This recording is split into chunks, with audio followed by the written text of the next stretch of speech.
દર્શક મિત્રો, સનસનીખેજ ન્યૂઝમાં આપ સૌનું હાર્દિક સ્વાગત છે। વડોદરા શહેર પીસીબી શાખાની ટીમે નવા નિર્માણ પામેલા દિલ્હી મુંબઈ એક્સપ્રેસ વે પરથી આવી રહેલા શરાબના જથ્થા ભરેલા કન્ટેનરને ઝડપી પાડ્યું હતું। પોલીસે કુલ 29 લાખ ઉપરાંતનો મુદ્દામાલ કબજે કરી લીધો છે।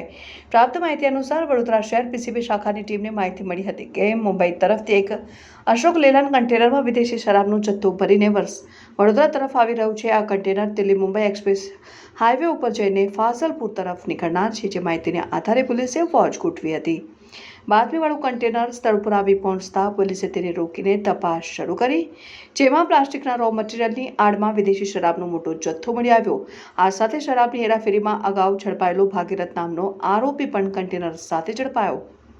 પીસીબીના સ્ટાફ દ્વારા 10 લાખની કિંમતની કન્ટેનર ટ્રક શરાબનો જથ્થો સંતાડવા માટે વપરાયેલા પ્લાસ્ટિકના રો મટીરિયલનો જથ્થો અને 9 લાખની કિંમતની ભારતીય બનાવટની વિદેશી શરાબની 2268 બોટલો મળી કુલ 29,26,998નો મુદ્દામાલ કબજે કર્યો હતો। જ્યારે ટ્રક ચાલક ભાગીરથ ઉર્ફે ભરત હરિરામ ગોદારા બિશ્નોઈની ધરપકડ કરી મૂળ બાડમેર રાજસ્થાનના રહેવાસી મના નામના શખ્સને વોન્ટેડ જાહેર કર્યો છે।